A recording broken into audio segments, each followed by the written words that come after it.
All right, Woody, thank you so much, man. This is always fun for me. Guy's been a friend for a long, long time. Joins us, Mike Mayock, former Raiders GM, long-time NFL Network draft expert. Caught him doing some national radio games a couple of times this year as well, and he joins us. Mike, how are you, bud? Hey, good morning, Joe. How you doing, brother? Man, I'm great. I'm great. I want to tell you what, it was a rough one. That Super Bowl, I got to ask you, did you expect that to be a blowout? I didn't see a blowout, and I had to do like a half a day in San Francisco on Radio Row. I did like 20 in a row, and obviously everyone wanted to talk about what do you think's going to happen? And I said Seattle's got the overall better roster. I think Seattle wins the game, and what's going to fascinate me the most is this second-year quarterback Drake May, and he came in second in the MVP voting. Is he really ready to put a team on his back and carry it over a better team in a Super Bowl? And, you compound that with a rookie at left guard, a rookie at left tackle, and a Seattle team that can get after quarterbacks. And so while I didn't expect it to be what it was, I certainly did expect Seattle to win the game. Mike, that Seattle blitz packages were phenomenal, not to mention that pass rush in general, as you talked about the young guys, and a real rough game for Will Campbell, who was one of the top picks in the draft at that left tackle position. But what a game plan defensively, huh? I mean, I played defense, Joe. You were an offensive guy. You're a crotchety old man now. You don't want to look at defenses. That's why you didn't like the Super Bowl, Joe. It was up. And for me, I just sat there. Early in the year, I had a buddy of mine that's a coach in the NFL, and he said, "Have you watched tape of Seattle?" I said, "No." He said, "Do yourself a favor and turn it on." And I turned it on. I was like, "Oh man!" It was like what we saw on television the other day. And you can always tell a great defense when it looks like they're playing with 12 or 13 guys. It looks like they're blitzing the 6 guys and they're covering with 7 guys. It was just, and they're violent. They're very fast. It's well constructed defensively. The blitzes by Witherspoon. It's not like they didn't show it during the season, but New England struggled with it on both sides of their offensive line. I just enjoyed it. You know what? I'm glad you said that because, as you know, the Dolphins now got some Green Bay flavor with John Eric Sullivan and Jeff Hafley coming in as the general manager and head coach and been in Green Bay the last few years here, that they've got to try to get this thing figured out, and they've talked about offensive line and defensive line. Before we get to that, I just wanted to ask you, you got to do some radio, and I saw you, and you asked me a question. We talked about Tua a little bit. Is there a market for him? I don't think he's going to be here. I don't think they're going to keep him. They owe him, as you know the numbers. They owe him a lot of money. But is there a place that he could be a starter or somebody's backup, in your opinion? Yeah, I mean, Joe, what happens in the NFL, and you know this, is, there are 32 teams, and there really only maybe 13, 14 quarterbacks that you could, quote, win a Super Bowl with. A few franchise guys, some other guys that are really good that you like a Darnold, who you can win a Super Bowl with, given some other factors. And then half the league doesn't have a legitimate chance of winning. Yeah. And if you're one of those teams that doesn't have a quarterback, you see it in the draft all the time. We push young guys up higher than they should go. We overpay veteran quarterbacks to come in and try and stabilize our situations. So because there's a lack of quality starting quarterback, sure, people around the league are going to look at him. They're going to go back to their draft reports. They're going to say, hey, there's an injury concern. How deep do we want to get into that conversation, right? Yep. And then B, it's okay, what's his contract? And how much will Miami be willing to take? And then C, do we think with our offensive coordinator and quarterback coach that we can work with him in a similar situation that we saw Darnold, that we saw Baker Mayfield, that we've seen Daniel Jones, former high picks at the quarterback position that have found the right fit. And Joe, when I talk about fit, I talk about, do you have a run game? Can you protect the quarterback? Right. You play some defense, and most importantly, who's calling the plays and what's your plan to protect this kid and develop them? And I think with the resurgence of a bunch of former first-round picks, people are going to look at them real hard. Yeah, that's an interesting one. So want to ask you, they're looking a lot of talk about Malik Willis is potentially one of the top guys. He's a Green Bay guy. Our guys know him as well as anybody. And there's a shortage. You just talked about this shortage. I just think since you and I were little boys, we've been talking about a shortage of quarterbacks. And in this league, is it ever going to get caught up? Because this draft, outside of Mendoza, a lot of people don't think it looks very strong. I don't either.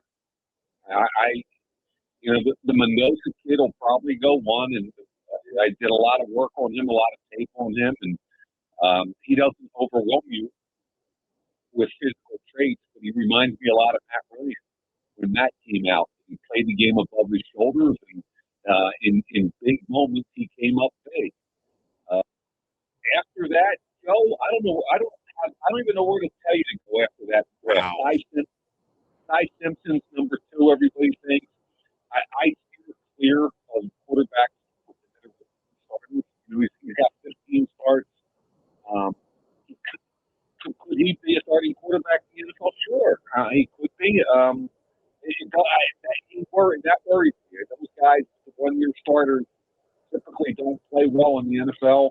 There's a kid named Trinidad Chambliss out of Ole Miss that wanted to go back to Ole Miss, and NCAA wouldn't give him a 6th year of eligibility, and he's kind of a smaller, explosive athlete with a lot of upside. Some people are going to kind of gravitate towards him. Carson Beck, the quarterback down there in Miami, he's got more physical tools than Mendoza. He's a big, strong kid that's talented, won a lot of football games, but I don't like his nervous system as compared to Mendoza, whose nervous system is outstanding with the game on the line.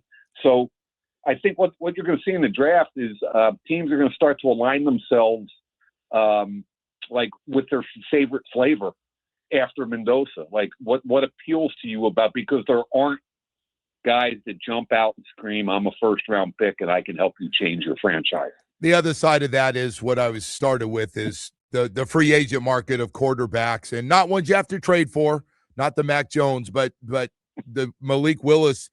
Everybody seems to think at 26, one of those guys, he was a Green Bay guy, so our guys know him really well. What are your thoughts on him? And all of a sudden, could he come in and be one of those guys that could start? Got a few starts last year with the Green Bay Packers. Yeah, I did a bunch of his tape coming out of Liberty, and I think the one tape that sticks in my mind, I think it was Ole Miss. And think about this. This is Liberty at Ole Miss. And I don't remember who won the game, but it was a hell of a football game. And the kid carried them on his back for 4 quarters, both with his legs and his arm. He threw darts all over the place. He ran. I watched that tape 2 or 3 times. I liked it so much. I thought he was a really raw kid with a lot of upside. And it was fun to watch him with Green Bay this year because he looks more, typical Green Bay. Yeah. You take a kid, sit him, and all of a sudden, a few years later, he looks like a different guy. That's just like Love. Love was raw as hell coming out of Utah State. To me, if you look at this year's UFAs in the quarterback market, who are they? Daniel Jones coming off an Achilles, Aaron Rodgers, Russell Wilson, Marcus Mariota. So out of that group this year, especially because your guys, Hafley and the GM, they know him better than anybody. Right. And if I'm those 2 guys and I like his work ethic and I like who he is as a person and a leader, man, I'd be all over that. And then it comes down to good old money, because boy, those guys they're all making a lot of money. Speaking of a lot of money, I'm curious. You're a little old school. You and I are basically the same age here. What's your thoughts on the explosion of NIL and the transfer portal and the amount of times everybody's jumping into the portal? Oh man, we don't have enough time. No. That's a 5-beer special right there, man. You're right. Yeah, I was just going to say this is over a few beers. At the end of the day, we can't be crotchety, dumb old guys and say, "Well, when we play, blah blah blah." The thing has gone 180 degrees, and it's gone too far, and there are no guardrails. It's just a wild west. And when the NCAA tries to impose a limit about X amount of dollars, and football team will get 85%, all the rest of that stuff, the crazy thing is all the big-time schools are laughing and just going out and figuring other ways from their supporters to get more NIL money and continue to outbid other teams for players. At the end of the day, I think there's going to have to be a collective bargaining agreement. Something's got to happen so that you end up with an NFL style. Okay, you really want to have free agency? Well, we got to have some rules, and we got to have a salary cap, and because right now it's the wild, wild west, and I sat around with a group of my Boston College buddies that I played with the night before the Notre Dame game this year, and of course we're sitting in a pub, and of course we sat around the table. We were like, okay, if there was NIL when we played, what kind of cars would we be driving? And we sat there and giggled and laughed like 20-year-olds. We gave our quarterback, who was the guy that lost his job, Doug Flutie, we gave him a Lamborghini. I got a truck. So yeah, it's just crazy, Joe. There's got to be a guardrail. There's got to be some rules. Yeah, no question about it. Hey, were you surprised to see originally, and you know this more than I do, we thought this was going to be a pretty good quarterback class when we were talking about Manning, and he got really pumped up by the media, especially ESPN, and some other guys. Moore goes back, and all these guys decide to go back to college. Did that surprise you all of a sudden? And by the way, the money is going to be great for all those guys, but were you surprised so many guys that could have been potentially first or second round picks decided to come back to college? Yeah, I think you're right that the money does make it easier to come back, especially for a guy like Moore, and you look at it and you say, yeah, I need another year to develop. And it's nice to have a cushion of whatever they're paying him, $4 or $5 million, whatever the number is. Right. So the money definitely plays a role at every position of guys coming back. And if they all have agents, and if your agent tells you that, hey, I talked to 3 NFL teams and it looks like you're a late pick at best, well, why not go back and make $500,000 or $1 million bucks? So at the end of the day, like the Manning thing doesn't surprise me at all. I thought the entire country went overboard jumping on the wagon, before last season started. Like he was going to win the Heisman. He was going to be the first pick. It was a done deal, blah, blah, blah. The kid had started 2 games. He's still raw. I love his traits, and I think he's going to be really good this year, and I think he's going to be a high pick and play at a high level in the NFL. But yeah, the same people that jumped on that bandwagon were breaking ankles jumping off it. After the first week of the season. That's right. Hey, did you get a chance to see the University of Miami, this Duke quarterback, this Mensah, that's going to University of Miami? I have not seen Mensa. Yeah. I can't watch. I don't have enough time to watch tape of guys that aren't coming out. So, yeah. I haven't. Well, it's this whole thing is just we're going through the change again down here, as you know, and have overhauled the whole thing and just building it back up. But boy, I'll tell you what, Mike, when you got a lot of dead money, you're limited, man. You got to hit. You feel like drafts are more important now than ever in today's game with the salary cap? Yeah, I think the draft has always been how you build. And you look at New England and what they did in 1 year. I thought they put on a friggin' clinic, Joe, with Elliott Wolf and Vrabel. And you watched what they did, but the difference is they had a lot of money. Yeah. They had and they hit on the expensive free agents as well as the inexpensive guys like Tonga, who plays next to Milton Williams, who was making a lot of money. I mean, they hit on both ends of the free agent spectrum, and then they drafted really well. And you have a quarterback, you've got a new head coach. I mean, they put on a clinic in turning it around. You guys are stifled, obviously, by your quarterback salary. But you look at a Russell Wilson in Denver a couple of years ago, and they just figured they had to cut bait. And I don't know if that's, I think the first job of your new GM and head coach is to evaluate the roster. And I'm sure they're grinding a ton of tape and trying to figure out, most importantly, what do we think we can get the most out of this talented quarterback, or are we getting out of that guy?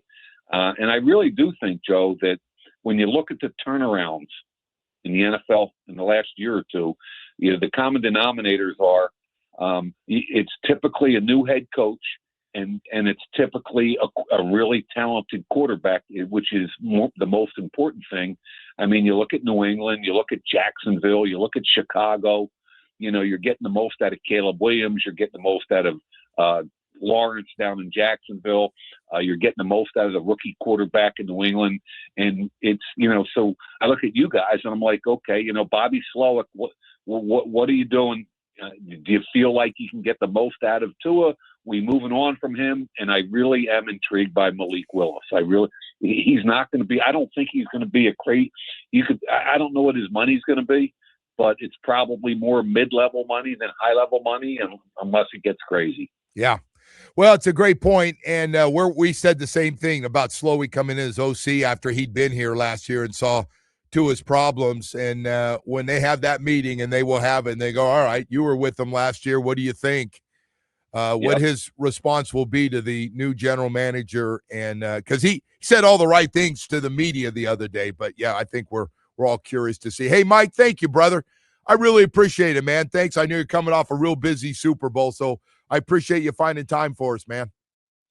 Well, I appreciate you finding me a lot of years ago and giving me time when not many people did. So thank you, Joe. I don't know about that, man. You're just damn good at what you did there, brother. I just that everybody caught on to that real quickly. Hey, take care, Mike.